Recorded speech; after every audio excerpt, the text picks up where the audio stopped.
kepikiran, apa ya yang saya mau tulis misalnya tentang gotong royong, apa ya yang saya mau tulis tentang ekonomi kreatif, atau setelah novelnya sambil jalan itu, saya juga sambil mikir, ini tokohnya sudah benar enggak karakternya seperti ini, ini endingnya sudah benar enggak seperti ini. Jadi bukan dipikir pada saat buka laptop, ya itu justru pada saat buka laptop itu tinggal dieksekusi, ya. Tentang tadi bagaimana menulis misalnya, apakah harus berkunjung atau memang ini ya, kalau misalnya menulis latar, kunci menulis latar sebenarnya itu jangan hanya tempelan, ya. Kalau Asriani mengambil contoh Tereli misalnya, saya membaca karya Tereli itu ada yang latar Kalimantan, yang sepucuk surat dan ampau merah, itu membayangkan itu seolah-olah memang dia orang situ. Bahkan pada saat membaca hafalan salat Delisa, saya membayangkannya itu ini kayaknya nulis orang Aceh, padahal ternyata dia orang Medan, ya. Ya. Nah, sebenarnya itu bisa dengan mengunjungi langsung atau mungkin membaca tulisan-tulisan tentang itu, tapi yang paling ini sebenarnya adalah berkunjung, ya. Paling tidak, cuman hati-hati, ada juga orang menulis latar Paris misalnya melihat dari blognya orang. Jangan sampai mengcopy paste supaya suasana Paris misalnya, itu yang tidak bisa, ya. Kunci dari menulis latar supaya kita bisa merasa bahwa latarnya benar-benar bagus itu, latar yang paling bagus itu adalah latar yang tidak bisa dipindahkan ke tempat lain. Ayat-ayat cinta tidak bisa dipindahkan ke Makassar, tidak bisa dipindahkan ke Sabah, karena pada saat Kang Abik menuliskan ayat-ayat cinta, latar Mesirnya itu muncul. Bagaimana pada saat Fahri akan menemui probinya, badai pasir, dia tetap berangkat. Kemudian bagaimana orang-orang bis ribut, orang-orang Mesir yang ribut di bus, bagaimana mahasiswa-mahasiswa yang tinggal di plat yang di Mesir itu tergambar. Jadi latar sosialnya orang-orang Mesir ada pada saat dia ada di bus. Jadi bukan hanya latar tempatnya, itu yang membuat latar menarik, bahwa kita merasakan betul seperti ada di situ. Ya, jadi ada memang namanya observasi. Observasi. Sekarang gampang sekali observasi. Kalau saya mau observasi tentang Sabah, pertama mungkin wawancara, yang kedua adalah lihat di Google Map. Ya, tentang Sabah di situ kita bisa lihat sebelah kirinya ini ternyata ada bangunan ini. Nah, itu bisa. Tapi sebenarnya yang paling bagus adalah survei langsung, observasi langsung. Kalau saya sendiri tidak berani menuliskan apa yang tidak pernah saya kunjungi untuk saat ini. Ya, itu secara detail, ya, kalau mau menulis secara detail. Ya, ada yang saya lupa mungkin pertanyaannya tadi. Kalau menulis novel bagaimana? Memang menulis novel untuk pemula harus ada outline dulu, harus ada kerangka-karangan. Bab 1 mau menulis tentang apa, bab 2 mau menulis tentang apa. Jadi nanti pada saat menulis itu tidak blank. Oh, apalagi ini yang saya mau tulis. Jadi nanti teman-teman itu ilmu lain, ya, tapi kuncinya memang menulis novel itu, bahkan cerpen pun untuk pemula adalah dengan membuat poin-poin dulu. Oh, seperti ini yang saya mau tulis, tokohnya akan seperti ini, jadi nanti pada saat menulis itu tidak akan kemana-mana tulisannya, atau bahkan akan lancar tulisannya. Ya, saya kira itu ya dari saya, Sriani. Sedikit Kak, boleh dilanjutkan moderator Bu Rahmi. Mohon maaf Bu Asriani karena waktu kita terbatas ya Bu. Ini juga sudah ada pertanyaan dari Ibu Ira. Ya Bu ya, Bu Asriani, kita masuk dulu ke room chat. Ada pertanyaan dari Bu Wira Apri Pratiwi. Kalau kita ringkas pertanyaannya adalah bagaimana trik memotivasi siswa untuk mau menulis, Kak Gege? Trik ini sebenarnya yang pertama, gurunya memang harus menginspirasi. Maksudnya seperti saya selalu menceritakan ke siswa saya bagaimana penulis itu, ya, bagaimana menang lomba, bagaimana penghasilannya, bagaimana dengan wawasan-wawasannya, itu memang harus disampaikan ke siswa. Terutama mungkin jangan tiba-tiba mau dia menjadi penulis yang sangat hebat, ya. Saya pun yang guru bahasa Indonesia, saya baru melihat karya siswa saya itu, kalau saya mau ukur belum, ya. Meskipun ada yang sudah punya antologi, ada yang punya ini, tapi memang tidak bisa langsung mengukur dia harus hebat tulisannya, ya. Yang terutama juga adalah bagaimana dia memancing untuk membaca. Cobalah teman-teman guru sudah pertemuan pertama semester ganjil atau pertemuan pertama semester genap, tanyakan buku apa yang sudah dibaca, seperti itu. Karena mustahil, adalah hal yang tidak mungkin menyulap anak-anak kita menjadi penulis, tetapi dia tidak pernah membaca apa yang dia mau tulis. Jadi memotivasi siswa untuk menulis itu memang dengan itu tadi, bertanya bagaimana, ada yang sudah baca buku ini, ya, seperti itu. Saya di kelas seperti itu, bahkan di SMA itu ada kebiasaan siswa saya itu setiap sudah baca buku dia ketemu saya, Pak, sudah baca buku ini? Belum. Oh, ini buku ini Pak, bercerita tentang ini. Jadi coba, ada memang beberapa siswa itu yang suka menulis, yang suka membaca, ya, maksud saya suka membaca, itu dipancing terus untuk menceritakan buku apa yang sudah dibaca. Dan karena saya mengajar menulis kreatif di sekolah juga, semua siswa yang bisa menulis itu adalah yang memang suka membaca. Makanya di kelas yang saya ampuh itu, rata-rata yang bagus tulisannya yang perempuan, yang cewek-cewek itu yang memang rajin membaca. Kalau yang rajin main game laki-lakinya, tidak ada, hampir tidak ada yang bisa saya bentuk di situ. Karena memang berawal dari membaca. Jadi pancing dulu dengan membaca. Kemudian menulis apa-apa, ya, pengalaman sehari-harinya. Kemudian kalau misalnya suruh menulis cerpen, ya membaca cerpen dulu, bedah cerpen dulu. Ini menarik cerpen ini karena seperti ini. Ya, itu pengalaman saya, ya, mengajarkan menulis kreatif. Oke, baik, saya kembalikan ke moderator. Oke, terima kasih Kak Gege. Pertanyaan berikutnya, Bapak Ibu silakan.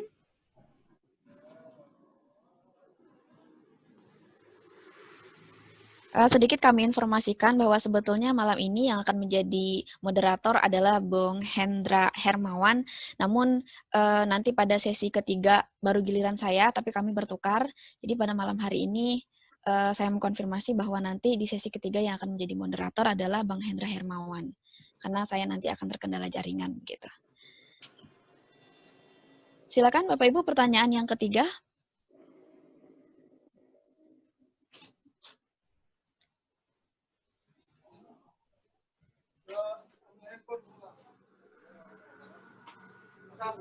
Ya. Oke, Kak Gege, Ibu Asriani, gimana Bu, mau dilanjutkan pertanyaannya?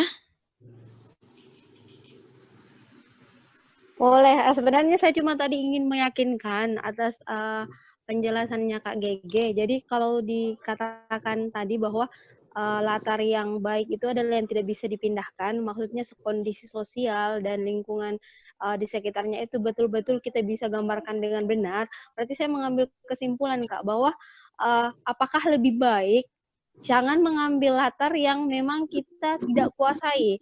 Jangan sampai saya seolah-olah mengetahui latar itu, namun ternyata saya hanya melihat dari hasil tulisan orang lain, dibaca oleh orang yang benar-benar berada di tempat itu, atau mengetahui tentang kondisi tempat itu, jadinya malu sendiri, Kak. Apakah seperti itu, memilih saja yang ada di sekitar saya, misalnya daerah Makassar atau daerah Sabah yang sudah pernah saya datangi, atau yang sedang saya datangi, atau seperti itu? Maksudnya risikonya itu, Kak. Oke, terima kasih. Ya, seperti itu memang, ya. Kalau saya identik dengan tulisan-tulisan tentang Bugis. Semua naskah saya yang menang lomba itu tentang Bugis, hampir semua tentang Bugis. Kalau ada yang bukan tentang Bugis, berarti kearifan lokal yang lain yang memang saya kuasai. Ya. Nah, ini sebenarnya tantangannya ke depan adalah bagaimana meyakinkan pembaca bahwa memang latar kita itu bagus. Jadi jangan hanya menulis tempatnya. Misalnya yang di Sabah ya, karena saya tidak pernah ke Sabah. Bagaimana kalian berangkat dari tempat tinggal ke sekolah, berapa menit, misalnya naik angkutan kota itu rutenya kemana, berapa yang harus dibayar, misalnya kalau naik angkutan umum, kemudian bagaimana orang-orang di angkutan umum itu, supaya orang merasa, oh seperti saya pernah menulis latar Jepang. Itu cerpen, menang di lomba menulis cerpen di Aneka Yes tahun 2003.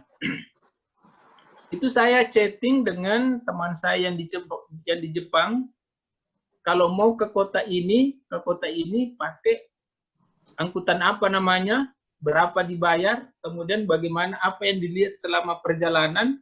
Nah, itu yang saya ceritakan.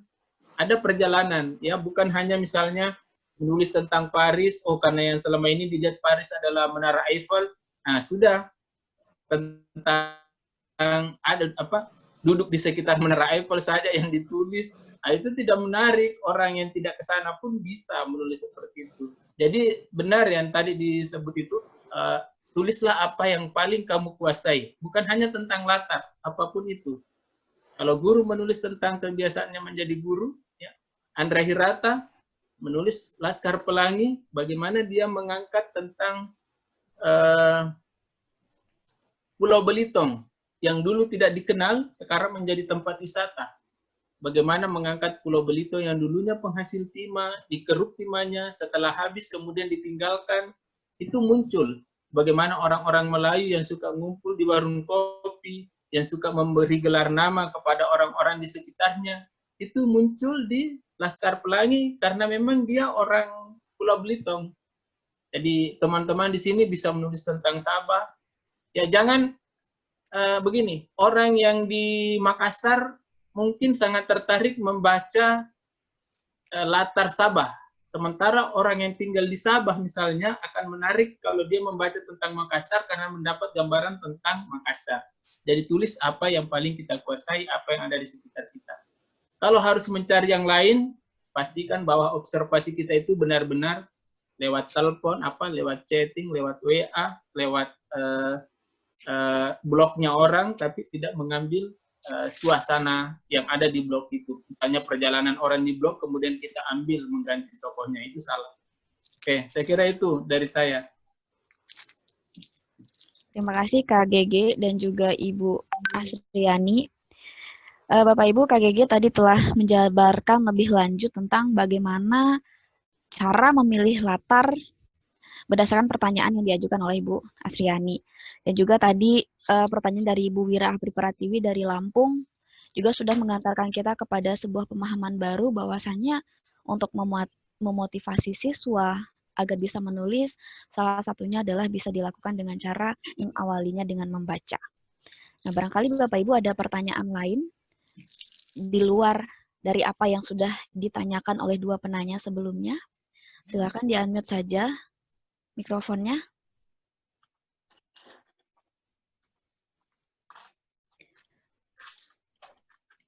Bicara mengenai hal-hal yang disukai dan yang terjadi sehari-hari ini Kak Gege, kalau kita lihat kan dari buku-buku karya Kak Gege itu justru kebanyakan adalah buku-buku sastra atau buku-buku fiksi. Nah, sedangkan sehari-hari kan Kak Gege bergelut di dunia pendidikan, hal-hal yang sifatnya pedagogik gitu kan. Kenapa sih Kak belum melahirkan buku yang arah-arahnya pedagogik gitu? Oh, jadi sebenarnya apa yang paling suka kita baca, ini akan kita tulis. Kalau ada di sini yang suka baca, setiap melihat koran, yang dicari adalah opininya, esainya, maka dia akan, setiap mau menulis, dia akan mau menulis opini. Sama dengan saya, sejak kecil, saya suka dengan fiksi.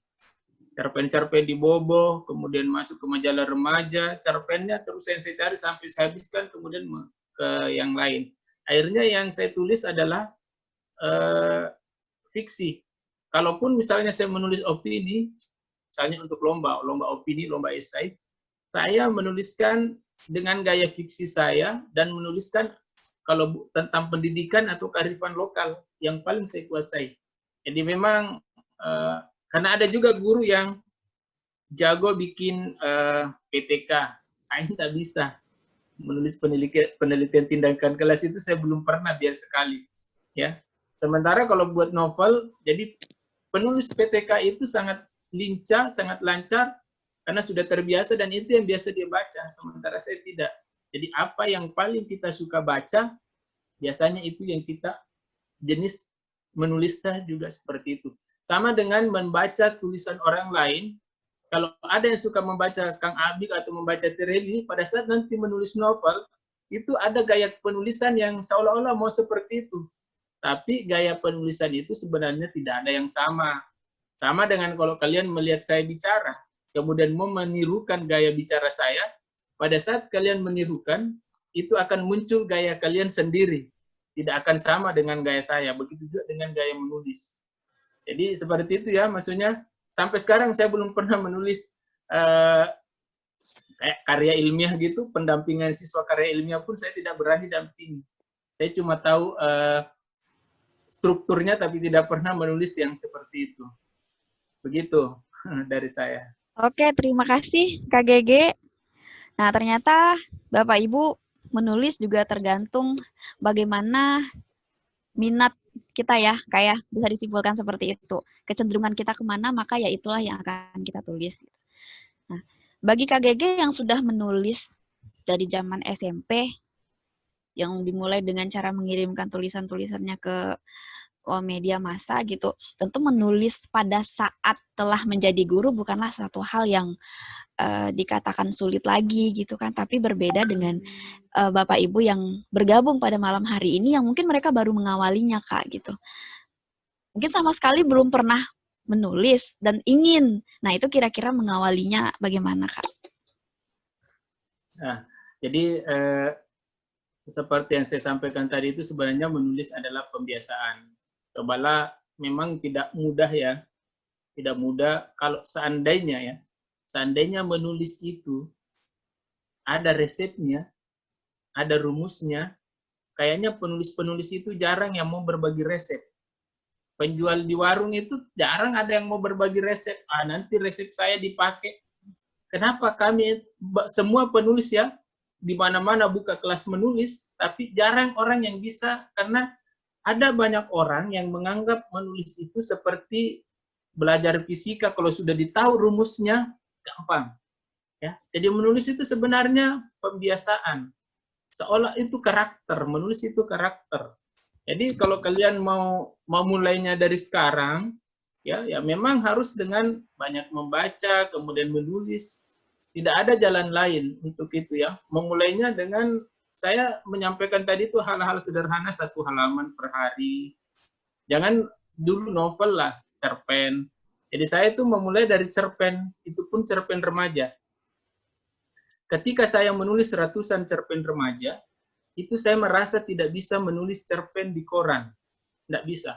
Nanti setelah itu saya belajar. Jadi saya belajar menulis cerpen di koran, sampai kemudian termuat di media lokal, di Harian Fajar, sampai ke Republika, termuat di Republika. Itu karena saya belajar menulis di koran.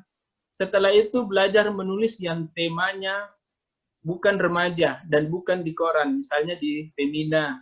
Akhirnya saya bisa menulis yang di luar dunia remaja. Bahkan yang terbaru, yang Pickbook itu, buku bergambar, itu belajar bagaimana melihat 1 halaman buku itu semuanya adalah gambar, teksnya hanya 1 baris atau 2 baris atau 3 baris. Tapi sampai nanti buku ini selesai, ada cerita yang utuh di dalamnya. Itu dengan belajar. Jadi membiasakan diri dengan memulainya itu dengan tadi membaca, kemudian menulis, dan jangan berpikir bahwa ada rumus khusus atau ada resep khusus. Tidak ada. Yang ada adalah mari memulai dengan, kalau memang belum pernah menulis sama sekali, coba pancing dulu dengan membaca, cerpen dulu lah. Tapi ada penulis yang mulai langsung dengan novel, ya ada. Sekarang menulis itu sebenarnya tidak sesulit dulu. Dulu kalau mau ikut lomba menulis itu, beli majalahnya, gunting formulirnya, gunting kuponnya. Kalau misalnya sponsornya misalnya Close Up ya, atau Pepsodent, beli Pepsodent, kirimkan juga kemasan Pepsodent. Sekarang nulis ke kementerian, nulis 6 halaman spasi 1, kirim lewat email sesuai deadline, atau kirim dengan fotokopi KTP atau foto KTP, selesai. Tidak sampai harus pergi cari majalahnya dulu. Jadi sekarang zaman teknologi seperti ini harusnya kita manfaatkan. Banyak-banyak membacalah di, kalau mau ke koran misalnya di Lakon Hidup, www.lakonhidup.com. Itu triknya. Jadi memang harus ini ya, memang harus memulainya dengan yang ringan-ringan dulu. Kalau tidak mampu novel, paling tidak cerpen dulu. Ya, itu dari saya, Mbak Rahmi. Berarti tentu saja menulis dimulai dari niat ya, kayak, dan juga diikuti dengan hal-hal yang dapat memancing keinginan kita dalam menulis. Bapak Ibu, kita masih punya waktu sekitar 10 menit lagi. Kami masih tampung pertanyaan dari Bapak Ibu yang ingin mendiskusikan kesulitan atau hal-hal yang ingin diketahui lebih lanjut dari Kak GG. Kami persilahkan.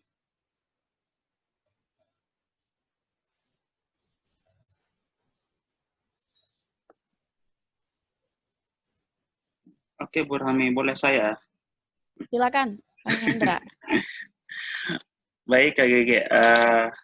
Jadi begini, kadang kalau kita mulai menulis itu kan, Kak, yang paling dipersoalkan biasanya dari apa ya, macam ini bagaimana penempatan tanda bacanya, bagaimana huruf besar kecilnya. Itu sebenarnya, Kak, cara paling baik untuk belajar hal-hal teknis begitu seperti apa gitu, Kak? Itu saja mungkin. Oh iya. Begini, untuk ejaan, jadi sebenarnya sebelum masuk ke pertanyaan Hendra tadi ya, ketika kita ikut lomba menulis, kalau pesertanya 1000, biasanya sebenarnya lawan kita di situ cuma 20. Karena sudah banyak yang berguguran di ejaan. Saya belum pernah menemukan penulis yang bagus sekali tulisannya, tapi ejaannya hancur. Tidak pernah. Bahkan dari penampilan naskah itu, kalau kita ikut lomba ya, kalau kita ikut lomba penampilan naskah itu kalau rapi, itu memancing juri untuk membacanya. Ketika saya ikut lomba cerita rakyat di kementerian itu, pesertanya 3.000. Untuk membayangkan diri naik menjadi juara 1 itu berat. Tapi ketika diundang untuk wawancara 8 besar untuk dipilih, karena pemenangnya hanya 7, harus gugur 1. Dari 8 orang yang diundang ini, ternyata naskah kami semuanya sama. Penampilan naskahnya, judulnya rata tengah, naskahnya isinya rata kiri kanan, kemudian penulisan dialognya langsung paragraf baru, tidak bersambung dengan sama. 8 orang ini sama. Karena memang sudah mengalahkan semua yang lain itu, dan dari 3.000 itu banyak yang tidak dibaca karena baru dilihat penampilan naskahnya sudah digeser. Baru dibaca 1 paragraf, 2 paragraf, ejaan hancur, geser. Karena memang tidak ada penulis yang ejaannya hancur, bagus tulisannya, ceritanya. Nah, bagaimana caranya belajar seperti itu? Cara saya yang paling aman dulu belajar, ketika saya membaca karya orang, terutama yang di penerbit yang sudah bernama ya, ternama, atau koran yang sudah ternama, ketika saya membaca karya di situ, saya bukan hanya menikmatinya, tapi mempelajarinya. Oh, ternyata menulis dialog seperti ini ya, harus paragraf baru. Oh, ternyata menulis dialog itu tanda petik, huruf pertama harus kapital, kemudian harus diakhiri dengan tanda baca, kemudian tutup dengan tanda petik lagi. Nah, sekarang penulis banyak, dia kasih dulu tanda petik tutup, baru dia kasih titik. Nah, itu kan sudah salah. Coba lihat di Kompas, di koran Jawa Pos, semua penulisan dialognya akan benar seperti itu. Tidak ada misalnya tanda tanya, tanda petik, baru kasih lagi titik. Tidak ada. Ya. Karena itu dari koran, dari buku, terbitan-terbitan penerbit yang sudah saya akui, saya belajar di situ. Nah, selain belajar ejaan di situ, belajar juga gaya kepenulisan orang, teknik menulisnya orang. Menulis novel Asuraya Dayana itu yang Altitude 3676, bab 1 tokohnya aku, bab 2 tokohnya saya, bab 3 tokohnya gue, bab 4 aku, saya, gue ketemu tiba-tiba menjadi POV orang ketiga, dia. Nah, itu gaya kepenulisan. Jadi di situ belajar, bukan hanya menikmati tulisan orang. Kalau soal ejaan tadi saya paling banyak belajar dari itu ya, membaca karya orang. Dengan jadi terutama sebenarnya itu bahkan kalau saya jadi juri lomba, masih ada penulis yang kalau sudah titik, dia tidak spasi dulu baru mulai lagi. Jadi sudah titik langsung menulis lagi huruf pertama. Ya, padahal di mana-mana kalau sudah tanda baca, spasi dulu. Nah, seperti itu. Jadi saya belajar dari tulisan orang, ya.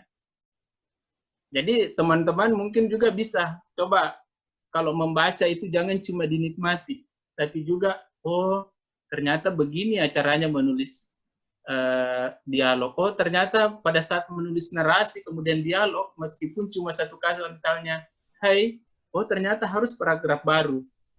Itu bisa dipelajari dari tulisan orang yang termuat di koran, tapi tidak semua koran ya. Banyak juga koran yang asal-asalan, apalagi kalau portal online yang berita-berita itu lebih banyak yang salah ejaan ya. Itu belum lagi itu kata baku tidak baku ya. Kata baku tidak baku belum lagi itu. Dan biasanya memang saya pakai jasa proofreader, pembaca pertama. Kalau mau ikut lomba misalnya novel, Dek, tolong baca dulu apa yang nggak logis di situ.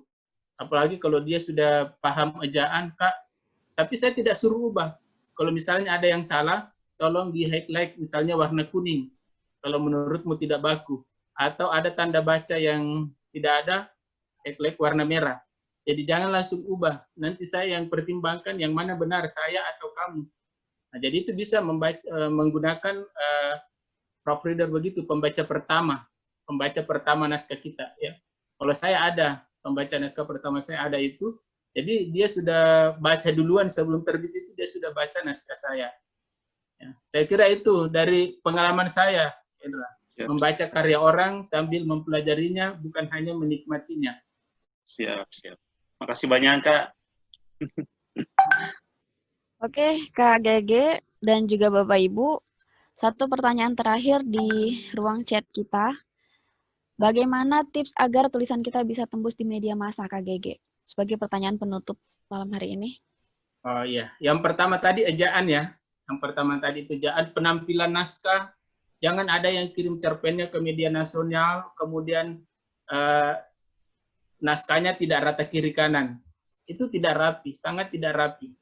Ya, ingat kalau kita mengikuti lomba 3.000 peserta atau berapapun peserta, biasanya lawan kita itu puluhan, hanya puluhan, tidak sampai ratusan biasa. Banyak yang sudah berguguran. Nah, menembus media itu dilihat dulu media seperti apa. Misalnya Femina, dulu ketika Femina masih memuat cerpen, tokohnya dia selalu bercerita tentang perempuan, itu pun perempuan bukan perempuan yang seperti yang penting tokohnya perempuan lah, tidak seperti itu. Dia Femina itu karena pembacanya adalah wanita-wanita karir, biasa ada di kantor, majalah-majalahnya itu dia melihat perempuan dari segi ya, misalnya berkarir, bagaimana keluarganya, bagaimana dia bisa menyempatkan pulang di tengah-tengah karirnya, seperti itu cerpen-cerpen Femina. Jadi membaca media yang akan kita kirimkan cerpen. Sekarang cerpen itu yang tinggal menerima cerpen itu sekarang majalah hampir tidak ada lagi, kecuali majalah Majas. Itu pun sekali berapa bulan itu terbit. Jadi kalau saran saya ke Kompas, Jawa Pos, Republika, atau ke detik.com. Detik.com itu berhonor 500.000 dan lumayan ketat juga sih, tapi tidak seketat di Kompas dengan ini. Jadi baca dulu seperti apa cerpen yang diminatinya, kemudian tadi ya penampilan naskah, ejaan, Dan kita menang harus yang pertama itu adalah keunikan ide kita. Ibaratnya pada saat lomba 10 besar sudah terkumpul, kita akan mencari yang mana paling unik di antara 10 itu. Untuk kita jadikan pemenang atau untuk kita jadikan muat tulisannya. Jadi perhatikan, setiap media itu punya kriteria jumlah halaman. Misalnya 6 halaman, jangan sampai lebih. Misalnya ke koran, terutama yang di koran ya. Yang di koran itu paling 5 halaman. Jangan ada ngirim cerpen ke koran 10 halaman. Ini biaya cetaknya berapa ini kalau saya muat 1 halaman penuh. Sementara dia hanya menyediakan setengah halaman misalnya. Ada misalnya maksimal 9.000 karakter. Nah, jangan lebih dari itu. Jadi perhatikan kriteria-kriterianya semua beda. Kalau di penerbit juga begitu. Ngirim ke Gramedia itu harus dengan print out dicetak. Kalau di Indiva, di penerbit-penerbit lain, tidak mau, malah di Bentang Pustaka tidak mau terima yang print out, cuma lewat email. Ya, dengan ketentuan tadi itu, berapa karakter maksimal yang diinginkan. Sekarang banyak media bukan jumlah halaman, tapi karakter. Kalau Gramedia itu masih pakai jumlah halaman 150 kalau tidak salah, atau 250 dengan spasi 1,5. Jadi perhatikan dulu kriterianya. Jadi teman-teman yang mau kirim ke media, tentukan dulu media apa, lihat kriterianya, terutama jumlah halaman atau karakternya. Karena ada beberapa yang bagus mungkin tidak dimuat karena pengaruh itu. Tidak sesuai kriteria yang diinginkan. Seperti itu dari saya. Baik, Kak Gege, untuk spasi berarti 1,5 ya kalau kita kirim ke media massa. Kembali ke kriteria, ada yang spasi 1. Ada spasi 1,5, jadi memang harus lihat dulu. Langsung ketik di Google misalnya kriteria cerpendetik.com. Lihat spasinya. Kalau dia tidak menentukan spasi berapa, berarti kalian pilih 1,5. Yang penting karakternya tidak lebih dari 9.000 karakter kalau di detik.com. Seperti itu. Siap. Sekarang sudah pukul 21.31 waktu Sabah, KGG.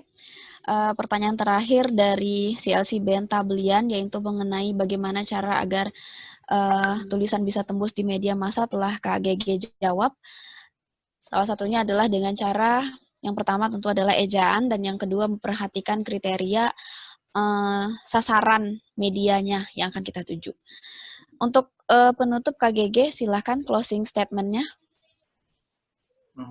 Baik, baik teman-teman, untuk kelas guru menulis ini, guru dan penulis ini, saya yakin teman-teman adalah guru-guru hebat, meskipun belum ada tulisannya mungkin, ya, yang jelas sudah ada minat, ya. Saya punya moto untuk menulis itu bahwa tak ada bakat, minat pun jadi. Kalau kalian merasa sudah punya minat untuk menjadi penulis, jangan biarkan minat itu tidak terwujud. Penulis kelas 3 SMP. Karena saya tidak berbakat, saya butuh waktu 9, saya tidak berbakat.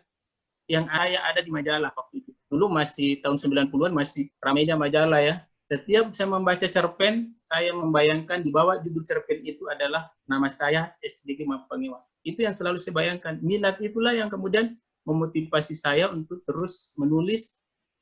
Meskipun dulu, apa yang saya sampaikan tadi, bahwa ada penulis yang menulis setelah titik, tidak ada spasi, itu saya ketika menjadi pemula.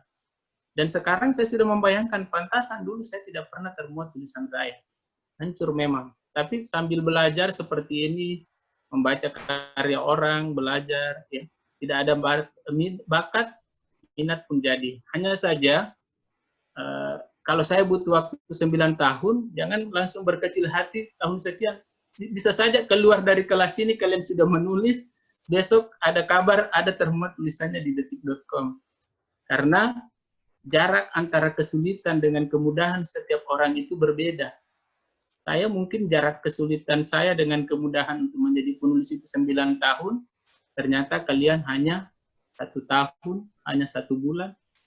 Ya, apalagi sekarang banyak tempat wisuda. Ada di novel indie, antologi indie, ya, kumpulan cerpen indie. Beda dulu.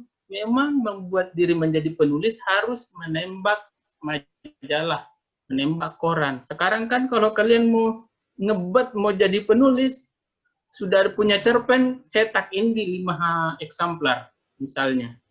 Jadi teman-teman, kalau kalian punya minat untuk menjadi penulis, jangan berhenti sebelum kalian dipertemukan dengan mimpi. Ya, itu dari saya, Mbak Rahmi. Sekali lagi terima kasih buat teman-teman yang ada di grup ini, yang di Sabah, yang di Lampung, yang di manapun. Ya, mudah-mudahan suatu saat saya akan bertemu dengan karya kalian kalau kita tidak bisa dipertemukan. Ya, terima kasih. Baik, terima kasih Kak GG Mapangewa atas closing statement-nya pada malam hari ini dan juga banyak ilmu yang telah dibagi kepada Bapak Ibu yang berada di Zoom kita pada malam hari ini. Kami ingatkan kepada Bapak Ibu yang belum mengisi daftar hadir, silahkan diisi dulu daftar hadirnya. Satu hal yang kita garis bawahi pada malam hari ini Bapak Ibu, bahwa menjadi guru sekaligus penulis adalah satu hal yang bukannya tidak mungkin, tapi mungkin saja bisa kita capai gitu. Dengan syarat yang perlu kita miliki pertama kali adalah niat dan juga diikuti dengan adanya kebiasaan. Kita tarik satu kalimat yang tadi muncul di bisa menjadikan kewajiban kita itu atau kesibukan kita dalam mengajar sebagai satu hal yang menghalangi kita untuk menulis. Karena ternyata mengajar itu adalah kewajiban dan menulis itu adalah sebuah keharusan. Terima kasih. Saya Rahmi Syalfitri Rizka selaku moderator pada malam hari ini mengucapkan banyak maaf dan juga kami selaku panitia dari Atap Literasi Anak Indonesia di Sabah mengucapkan terima kasih banyak atas kehadiran Bapak dan Ibu.